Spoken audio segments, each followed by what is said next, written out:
और यह चीख का शगुन किया और कहा कि देखो यह इसका शगुन ऐसा है कि भरत जी राम से युद्ध करने नहीं, राम से मिलने जा रहे हैं।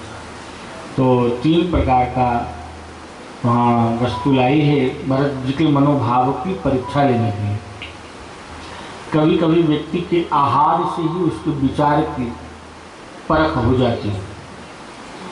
तो पशु पक्षी मछली और फल फूल लाए हैं। फल फूल सात्विक का प्रतीक है और भरत जी ने उसको स्वीकार किया है। निषाद राजगुरु को विश्वास हो गया कि राम से युद्ध करने नहीं, राम से मिलने जा रहे हैं। अब निषाद राजगुरु भी भरत जी के साथ हो जाते हैं और फिर प्रयागराज में आगमन होता है।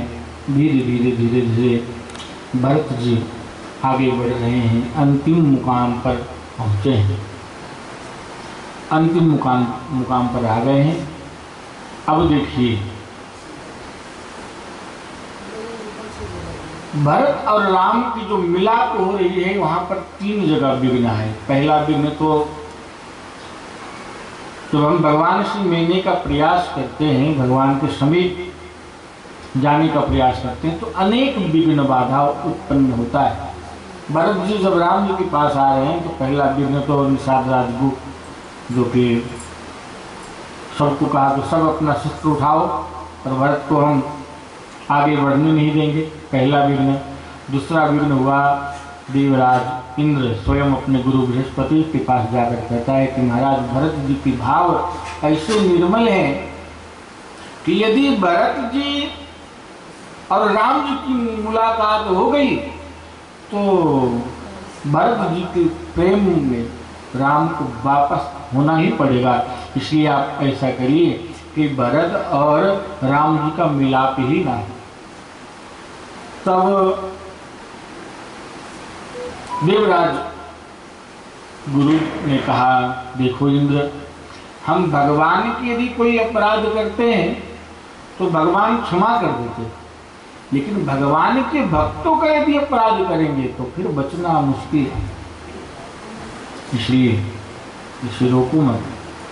तो फिर देवराज इंद्र भी भरत जी के सहयोगी बन गए, वैरी भी मित्र बन गए, बन करके भरत जी के साथ चलने लगे। भरत जी अंतिम मुकाम पर आए हैं। इधर चित्रकूट में सवेरा हुआ। भरत जी की यात्रा को आपने दर्शन किया। अब चित्रकूट में देखिए भगवान राम लक्ष्मण और जानकी तीनों नित्य कर्म से निवृत्त हुए हैं। आज सीता जी की आंखों में पानी है। कभी कभी मैंने अभी पहले भी कहा कि दशरथ जी के प्राण गए तो भरत जी को स्वप्न दिखाई दिया। देखे ही रात भयानक सपना, जागी करे कछु कोटि कल्पना। कोई अघटित कार्य हो जाए तो स्वप्न आते हैं। आज सीता जी ने भी स्वप्न देखी और प्रातःकाल जब सीता जी सुबह सुबह जागी हैं तो सीता जी की आंखों में आंसू है। सीता जी रो रही है। राम जी ने सीता जी से कहा कि सीते क्यों रो रही हो, क्या बात है, आज तुम्हारी आंखों में मैंने आंसू देखा। सीता जी कहती है कि नाथ, मैंने एक स्वप्न देखा है। स्वप्न? अरे स्वप्न तो आते ही रहते हैं। क्या देखा स्वप्न में? मैंने स्वप्न में भरत को आते देखा है। राम जी ने कहा कि यदि पगली, ये तो बहुत प्रसन्नता की बात है, इसमें इसे रोने की क्या बात है जो तू रो रही है? भरत को आते हुए स्वप्न में देखी है कि तो बहुत अच्छी बात है। सीता जी कहती कि नाथ, मैं आपको कैसे बताऊं, गुरुदेव भी स्वप्न में मुझे दिखाई दिए, गुरुदेव भी आ रहे हैं और तीनों माताओं को भी आते देखा है। राम जी बड़े प्रसन्न हो गए। अरे वाह, ये तो बहुत अच्छी बात है, इसमें रोने की क्या बात है, पगली क्यों रो रही हो? सीता जी ने कहा कि प्रभु, रोने का कारण मुझसे बताया नहीं जा रहा है, क्योंकि माताएं को सौभाग्य के बेस में नहीं देखी, माताएं सौभाग्यवती नहीं है। प्रभु कहीं अवध में कुछ ऐसा अनर्थ घटना तो नहीं घट गया? और राम जी को यह बात बिल्कुल अच्छी नहीं लगी, अपना दुख भी छिपा नहीं सके। और राम जी ने लक्ष्मण जी से कहा कि लक्ष्मण, यह स्वप्न अच्छा नहीं है भाई। तीनों लोग चिंतित हुए। फिर राम जी ने अपने मनोभाव को बदला कि यदि मैं दुखी हो जाऊं तो सीता भी दुखी होगी और लक्ष्मण भी दुखी हो जाएगा। इसलिए अपने मनोभाव को बदलते हुए कहते हैं कि सीता, अरे देखो, सारे स्वप्न सत्य नहीं होते,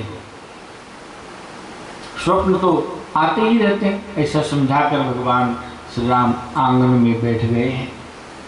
दैनिक कर्म के अनुसार देवता ऋषि मुनि सबको प्रणाम कर करके प्रभु वेदी पर बैठे हैं। और जब उत्तर दिशा की ओर देखा तो बिल्कुल धूल आकाश में उड़ रही है।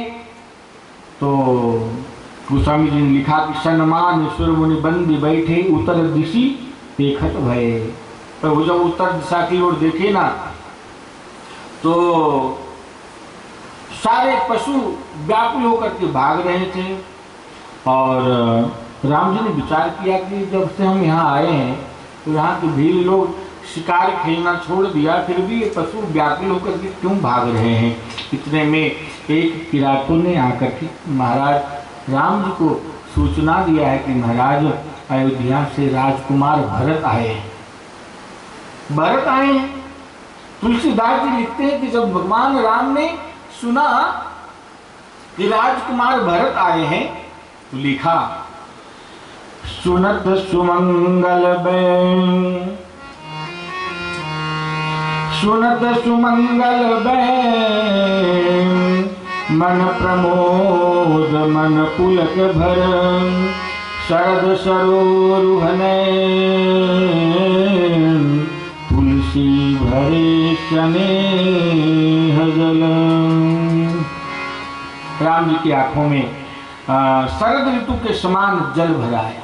भरत के आगमन का समाचार सुनकर बहुत सोच बस भे रमनु, कारण कवन भरत आगमनु। राम जी विचार करने लगे कि क्या कारण हो गया है कि भरत यहाँ है, यहाँ आए किस कारण से आए।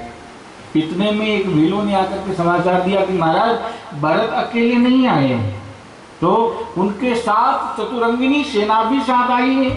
यह सुनकर भगवान थोड़ी देर के लिए चिंतित हो गए कि भरत तो आए लेकिन साथ में चतुरंगिनी सेना।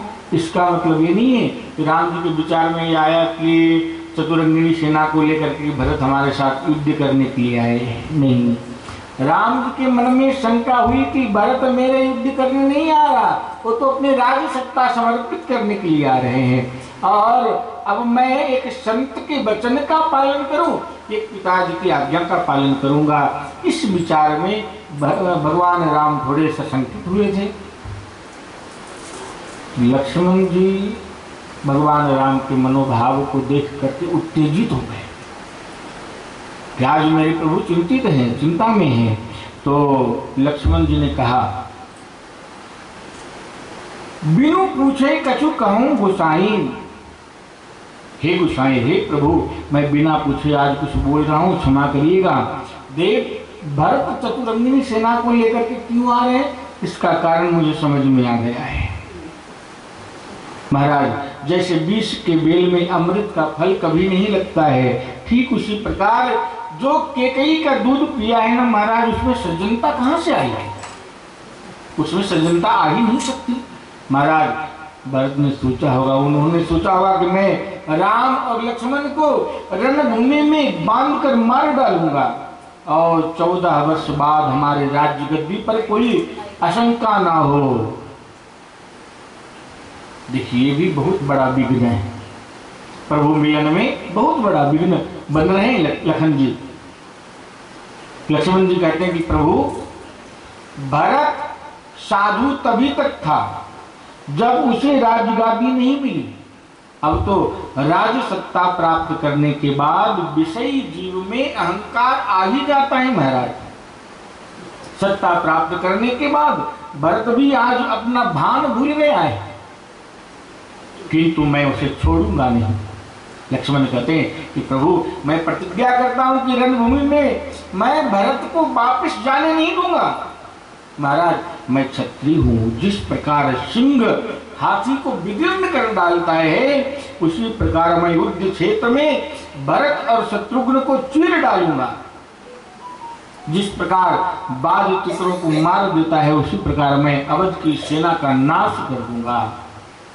आप एक बार मुझे आज्ञा दे, यदि मैं अपनी प्रतिज्ञा पूरी न कर सकूं तो मैं सत्य कहता हूं कि आज के बाद मैं कभी अस्त्र शस्त्र धारण नहीं करूंगा। लक्ष्मण जी के आदेश को देख करके चित्रकूट में बिल्कुल सन्नाटा छा गया है।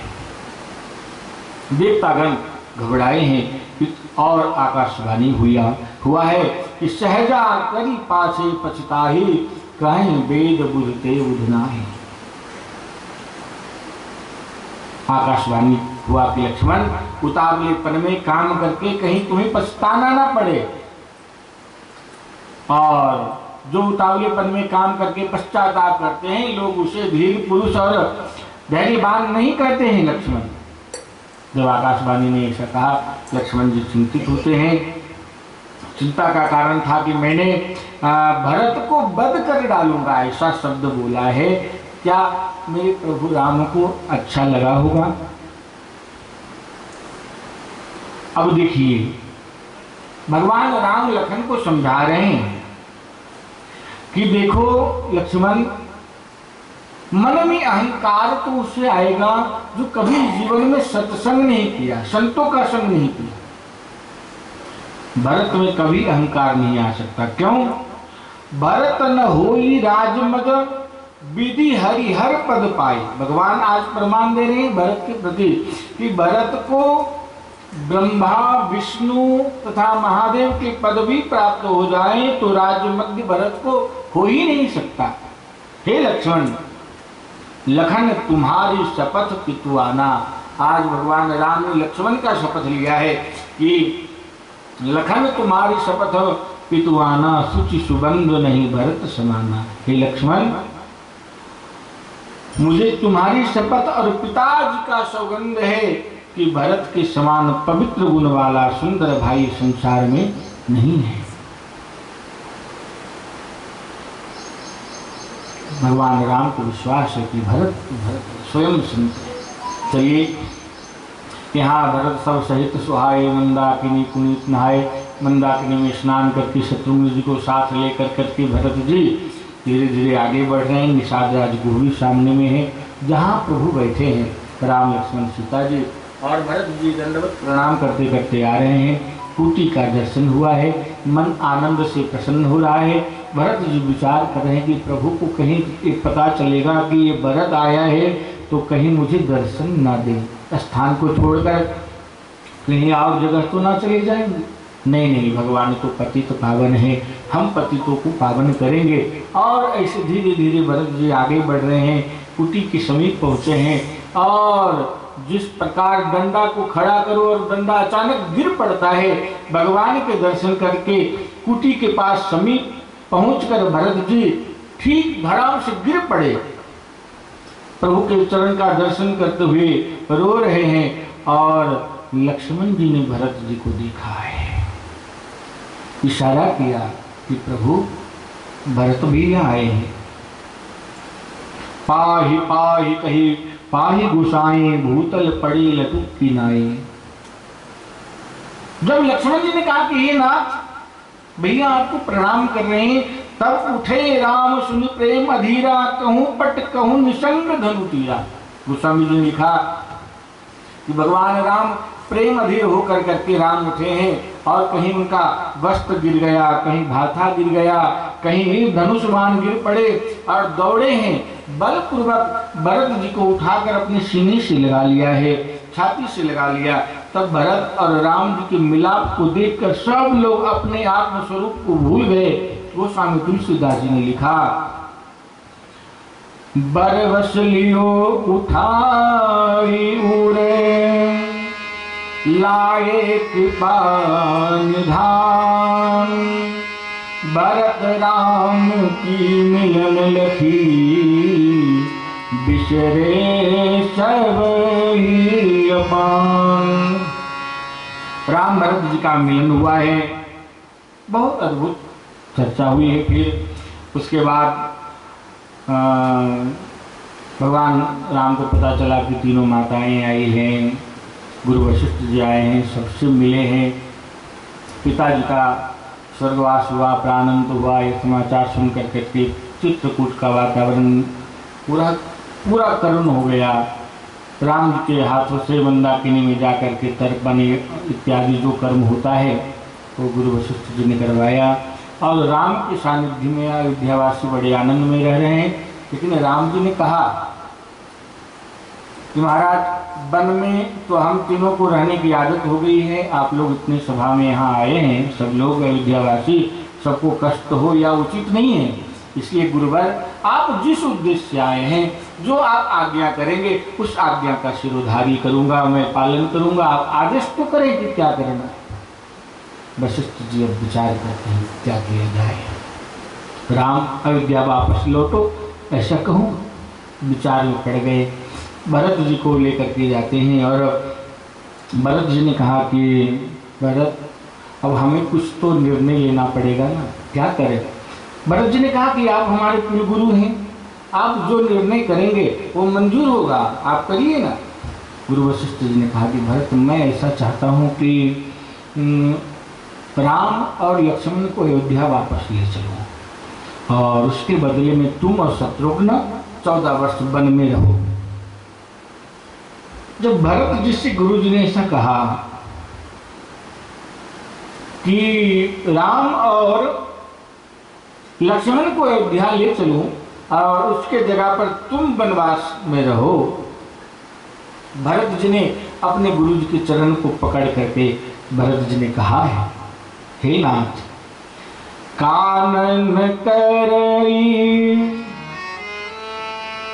जन्म भरी वासु, यही ते अधिक मोर सुपासु। भरत बचन सुनी देखी स्नेहु, सभा सहित भयउ गिरेहु। गुरु वशिष्ठ जी की वाणी को सुनकर करके भरत जी बड़े आनंदित हो गए और उनको लगा कि बस अब तो मेरा जीवन सफल हो गया। यह विचार, यह निर्णय आपने बहुत उचित किया है। तो वशिष्ठ जी ने कहा कि यह तो मैंने कहा, परंतु निर्णय तो राम जी के पास चलकर होगा भरत, ये मेरी सोच है। सभा बैठी है। अब देखिए बस केवल 10 मिनट में कथा विराम हो जाएगी, थोड़ा सा समझिएगा। बहुत सुंदर प्रसंग यहाँ पर प्रारंभ हुआ है। अब सभा बैठी है निर्णय करने के लिए कि क्या किया जाए। भरत को वनवास में रखा जाए और राम लक्ष्मण को लेकर अयोध्या चला जाए, क्या किया जाए।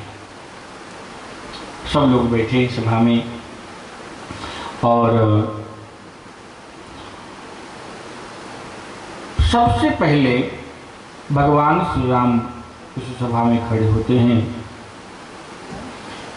कुछ बोलने के लिए। भगवान राम जब खड़े हुए और राम जी ने कहा कि देखिए भरत मेरा छोटा भाई है और मैं बड़ा हूँ, इसलिए मुझे कुछ विशेष नहीं बोलना है। देखिए राम कितनी मर्यादित है, कह रहे हैं कि भरत हमारा छोटा भाई है, इसलिए मैं कुछ विशेष बोलूँगा नहीं। जिसमें भरत का मन प्रसन्न रहे मुझे वही बात मंजूर है, वही मुझे स्वीकृति है। भरत केवल प्रसन्न रहना चाहिए, मैं भरत को हमेशा सुखी देखना चाहता हूँ, यही मेरी भावना है। इस प्रकार भगवान राम निर्णय भरत जी के ऊपर छोड़ दिया। इतने में एक घटना घटी थी भाई।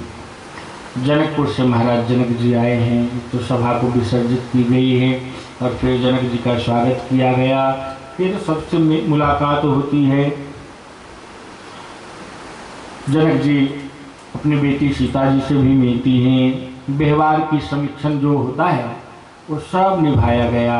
और कौशल्या जी जनक पत्नी सुनैना जी से प्रार्थना करती है कि देवी कई दिन बीत गए, हम यहाँ आए हैं, कोई निर्णय नहीं हो पा रहा है, इसलिए महाराज जनक जी से कहिएगा कि वे निर्णय करें, जो निर्णय करेंगे वो मुझे मंजूर होगा, परंतु भरत का दिल न दुखे, इसका ख्याल रखना। हे सुनैना जी, मैं सत्य कहती हूँ, यदि भरत का दिल दुखेगा तो मैं जीवित नहीं रह पाऊंगी। ठीक है, महाराज से मैं निवेदित करूंगी। पुनः सभा बैठी है। आज सभा में महाराज जनक जी भी हैं। दूसरे दिन सुबह संयुक्त सभा बैठी, तो सभा में सबसे पहले वशिष्ठ जी भगवान श्री राम से कहते हैं कि राघव, आज तो मैं कुछ भी नहीं बोल पाऊंगा। क्यों? क्योंकि भरत के भक्ति में मेरा मन आकर्षित हो गया है, इसलिए मैं कुछ नहीं बोल पाऊंगा। जैसे नदी में ज्वार आने पर जिस प्रकार कोई नारी असहाय होकर के किनारे पर अटक जाती है, ठीक उसी प्रकार भरत के अलौकिक प्रेम रूपी ज्वार में मेरी बुद्धि अटक गई है। वशिष्ठ जी ने इतना बोलकर अपनी बात पूरी कर दी। अब सब लोग जनक जी की ओर देखने लगे कि अब जनक जी कुछ निर्णय देंगे। भाई विवेकी हैं, परम विवेकी हैं महाराज जनक, कोई साधारण थोड़ी है। सब लोगों ने जनक जी की ओर देखने लगे। तो जनक जी ने कहा कि देखो, मैं बोल तो सकता हूँ, किंतु जब भरत जी बोलते हैं तो मेरी वाणी मूक हो जाती है। जो मुख मुकुर मुकुर निज पानी, गहीन जायस अद्भुत वाणी। जैसे अपने हाथ में लिए हुए दर्पण में जीव अपना मुंह देखता है, आईने में अपना मुंह देखता है, लेकिन वो पीछे से हाथ लगाकर पकड़े तो पकड़ में नहीं आता। तो जनक जी कहते हैं कि ठीक उसी प्रकार है, भरत जी की अद्भुत वाणी मुझे पकड़ में नहीं आती है, मैं इस प्रसंग में कुछ भी नहीं बोल पाऊंगा। जनक जी ने भी अपनी हार को स्वीकार कर दिया, हम कुछ बोल नहीं पाएंगे। एक परम वेदांती परम मनीषी ने भी पराजय स्वीकार किया है। अब सबकी नजर पुनः राम जी के ऊपर उठा कि अब राम जी कुछ बोलेंगे। राम जी उठे सभा में, सारे लोग भगवान राम को देख रहे हैं कि अब राम जी क्या बोलेंगे। तो राम जी सभा में उठे और राम जी ने कहा कि मैं भगवान को साक्षी करके कहता हूँ कि भरत जो निर्णय करेगा वो मुझे स्वीकार होगा। आज भगवान को साक्षी में ले लिया भगवान राम ने कि मैं महादेव की साक्षी कहता हूँ कि भरत जो भी निर्णय करेगा वो मुझे मंजूर होगा। अब इतना कह करके भगवान राम अपनी बात पूरी कर दी। अब सबकी आंखें भरत जी की ओर उठी है कि भरत जी कुछ बोलेंगे, और पूरी अयोध्या वासी बिल्कुल चकित है कि अब देखो तो सही भरत जी क्या बोलेंगे। भरत जी उठ खड़े हुए हैं और आंखें बंद करके अंतर्मुख हुए और बोले कि पूरी अयोध्या को रुलाने वाला मैं, पिता के मृत्यु का कारण राम लक्ष्मण तथा वैदेही को वन भेजने का कारण मैं हूँ। इतना पतित और परमात्मा ने मुझे पावन किया, अपने हृदय से लगाया है। प्रभु ने अपनी इतनी उदारता दिखाई है, पर मैं तो इस समाज में इतना ही कहूंगा। भरत जी कहते हैं कि हे प्रभु, आप अपनी नीति तथा सिद्धांत का पूरा पालन करते हुए जो भी आज्ञा देंगे वो मुझे मंजूर होगा। भरत जी ने निर्णय भगवान राम के ऊपर समर्पित कर दिया कि अब आप ही निर्णय करो नाथ। तब राम जी खड़े होते हैं और कहते हैं कि भरत, मैंने तो भगवान शंकर को साक्षी करके निर्णय का अधिकार तुम्हें दिया था, फिर भी जब तू मुझे निर्णय करने को कहता है तो मैं इतना ही कहता हूँ कि भरत अपने स्वर्गीय पिता को वचन प्यारा था, प्राण नहीं। राम जी कहते हैं कि पिता को वचन प्यारा था, प्राण नहीं। तो भरत जिस पिता के लिए प्राणों से भी अधिक मूल्यवान अपने वचन हैं, तो यदि हम उनके वचन में कहीं भी फेरबदल करेंगे भरत, तो स्वर्गस्थ पिता की अंतःकरण दुखेगा। इसलिए भरत मैं कठोर वचन कह रहा हूँ, किंतु मैं क्या करूँ, मेरे सन्मुख एक और पिता की आज्ञा है और दूसरी तरफ तेरा प्रेम है भाई। 14 वर्ष की अवधि कोई ज्यादा नहीं होती है, निर्णय तो तुम्हें करना है भरत। मैं तो केवल तुम्हें इतना ही कहूंगा कि पिताजी ने जो आज्ञा तुम्हारे लिए दी है उसका पालन तुम करो, और जो आज्ञा मुझे दी है उसका पालन करने के लिए मेरी मदद करो भरत। बिना तेरी सहायता की आज्ञा का पालन मैं नहीं कर सकता। सारा समाज समझ गया कि भगवान राम क्या चाहते हैं। भरत जी भी समझ गए कि ठीक है ना, परंतु मैं अयोध्या लौट जाऊंगा, किंतु साथ में जो राज्याभिषेक की सामग्री लाया हूँ उसका क्या करूं। बोले अत्रि ऋषि से मिलकर करके इसे एक कूप में विसर्जित कर दो। भरत जी ने अत्रि ऋषि से संपर्क किया और उसे उनके कथनानुसार एक सजल कूप में राज्याभिषेक की सामग्री को विसर्जित किया है, और इस कूप का नाम भरत कूप पड़ा।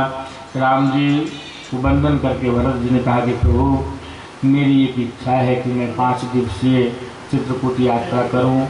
सब अनुमति मिली है, 5 दिन पूरे हो गए, अब भरत जी विदा हुए हैं।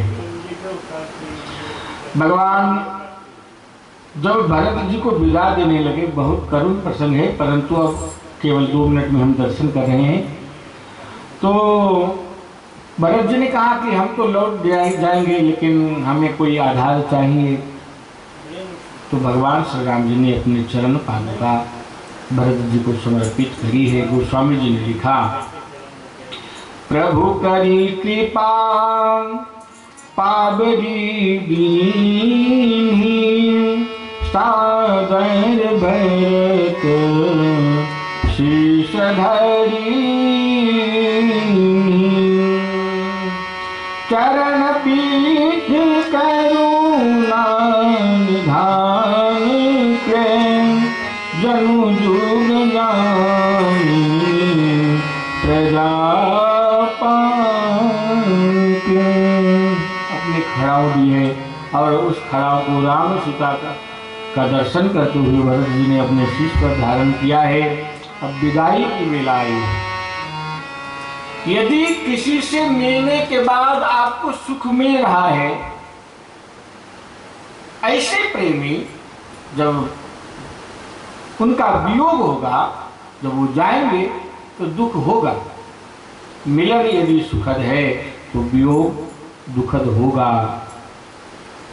राजा जनक अनेक उनके साथ जो सभा आए थे ऋषि मुनि, सब समाज को भगवान श्री राम ने विदा दिया है। इसके बाद राम जी गुरु वशिष्ठ जी और अवध से आए हुए ऋषि मुनियों तथा अवध के सभी समाज को विदा दिया। अपने माताओं को प्रणाम करके भगवान राम सबको विदा दे रहे हैं। अब भरत जी विदा लेते हैं। संत की विदा बहुत दुखदायी होती है। संत करुणावान होते हैं। संत और असंत में यही भेद है। असंत का आगमन, कोई दुर्जन व्यक्ति यदि आ जाए तो उसके आगमन दुख देता है, और संत का वियोग दुखदायी होता है। जब भरत जी से प्रभु राम मिलते हैं विदाई के समय, तो भरत जी की आंखों में अश्रु प्रवाह होने लगा। गोस्वामी तुलसीदास जी ने लिखा कि तन मन वचन उमगी अनुरागा, धीर धुरंधर धीरज त्यागा। भरत जी के तन मन में तथा वचनों में प्रेम उमड़ आया। भरत जी इस अलौकिक प्रेम को देखकर श्री राम जी जो धीर धुरंधर है प्रभु राम, उनके धीरज टूटने लगे। प्रभु राम भी रो पड़े और रोते रोते भगवान राम ने भरत जी से कहा कि भरत, तुम जा रहे हो और तुम्हें इतना दुख हो रहा है, तुम्हारे साथ तो मेरी चरण पादुका भी है, लेके मम पादुका जुगल अविलंबितात अवध आधार सिंधु पार तुम पाओगे। मांग मांग आयसु संभाल राज काज सब, बंधु जन प्रेम दृढ़ नेम को निभाओगे। लेकिन धवल सुजस धवल शुभ सरित प्रभाव बीच, लाख प्रेमी जन को सकल लहराओगे। गुरुवर प्रभु पूछे बोलो हे भरत भैया, किसके सहारे यहां मुझे छोड़ जाओगे? हे भरत, तुम तो अयोध्या वापस लौट रहे हो, लेकिन किसके सहारे यहां छोड़कर जा रहे हो हमें? इतना जब कहा, भरत जी फूट फूट कर रो रहे हैं।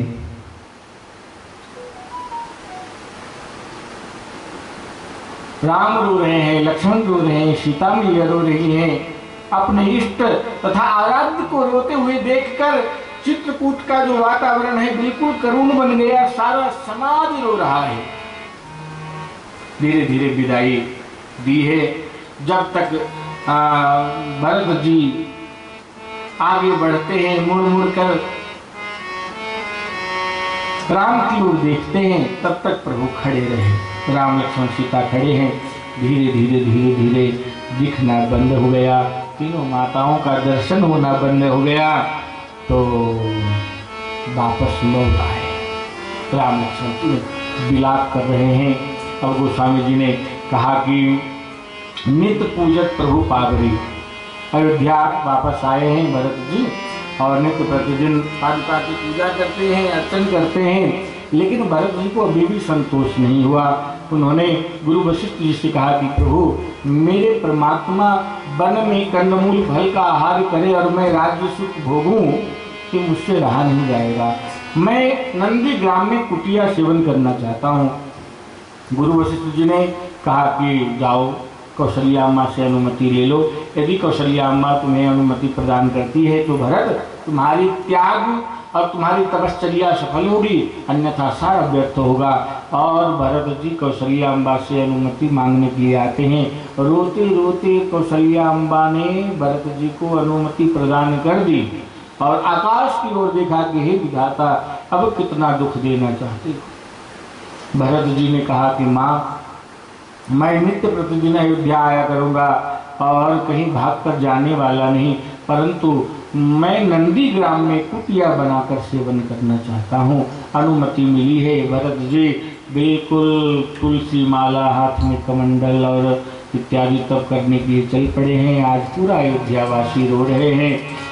जितना राम जब वन जा रहे थे तो राम के वन गमन यात्रा पर जो जितना अयोध्यावासी नहीं रोए हैं, उससे अधिक भरत जी जब नंदी ग्राम तप करने के लिए चले हैं, सबकी आंखों में आंसू हैं। अयोध्या कांड के समाप्ति में गोस्वामी तुलसीदास जी लिखते हैं कि भरत चरित करिनेम तुलसी जे सादर सुनहि, सिय राम पद प्रेम अवश्य होई भवदल विरति। देखिए तुलसीदास जी ने जो नियम पूर्वक इस भरत चरित्र की कथा को सुनते हैं, कि गोस्वामी तुलसीदास जी कह रहे हैं कि जो भक्तजन नियम पूर्वक भरत चरित्र को सुनते हैं, उनके हृदय में सीताराम जी के चरणों में अवश्य प्रेम होगा और संसार संबंधी विषयों से आनंद से वैराग्य होगा। जो विषय में आनंद की अनुभूति होती है ना, उससे वैराग्य उत्पन्न होगा। इस आशीर्वाद के साथ, सभी श्रोताओं को आशीर्वाद देने के साथ में अयोध्या कांड को विराम दिया गया। वक्ता को कहते हैं आशीर्वाद नहीं दिया गोस्वामी जी ने। क्यों? कोई वक्ता ऐसा सामर्थ्य नहीं है कि भरत चरित्र को विधिवत विस्तार पूर्वक वर्णन कर सके। कोई वक्ता में ऐसा सामर्थ्य नहीं, इसलिए वक्ता को कोई आशीर्वाद नहीं, श्रोता को आशीर्वाद मिला है। अरे यहाँ तक स्वयं भगवान राम भी भरत चरित्र का वर्णन नहीं कर सकते। जाने ही राम न सकई बखानी, भगवान राम जानते हैं भरत चरित्र को, लेकिन बखान करके नहीं कर सकते। तो श्रोता को बहुत सारा आशीर्वाद मिला है। इसके साथ अयोध्या कांड को यहाँ विराम दे रहे हैं। आइए अष्टम दिवस की कथा को हम यहाँ विराम दें। और कल भगवान श्री राम जी का राज्याभिषेक होगा। 14 वर्ष वनवास की अवधि पूरा करके वापस लौटेंगे, राज्याभिषेक होगा और हम लोग यहाँ छोटे से ही उत्सव मना करके भगवान की आरती मंगल इत्यादि करेंगे। तो अंतिम देव दिवस की कथा को जो लोग श्रद्धापूर्ण होकर के श्रवण करते हैं तो भगवान की कृपा से संत कहते हैं कि उन्हें पूरे 9 दिन की कथा सुनने का फल मिलता है। जो लोग अंतिम दिवस की कथा सुनते हैं तो सभी लोग जिन पर ठाकुर जी की कृपा है सब लोग आनंद से इस कथा को श्रवण करेंगे और कल कथा को विराम देंगे। आइए आज की कथा प्रसंग को यहाँ विराम दें, अयोध्या कांड को विराम दें। श्री रामचंद्र भगवान की जय। कथा विसर्जन होत है श्री शंभुनाथ हनुमान, राम लक्ष्मण जानकी सदा करऊं कल्याण। बोली राघवेंद्र सरकार की जय। कृष्ण कन्हैया लाल की जय। हनुमान जी महाराज की जय। पूज्यपाद गोसाई तुलसीदास जी महाराज की जय। ओम नमः पार्वती पतये हर हर महादेव। हरे कृष्ण कृष्ण कृष्ण हरे हरे, हरे राम राम राम हरे हरे। हरे कृष्ण कृष्ण कृष्ण हरे हरे, हरे राम राम राम हरे हरे। हरे कृष्ण कृष्ण कृष्ण हरे हरे, हरे राम राम राम हरे हरे। पूरी कृष्णचंद्र भगवान की जय। सद्गुरुदेव भगवान की जय।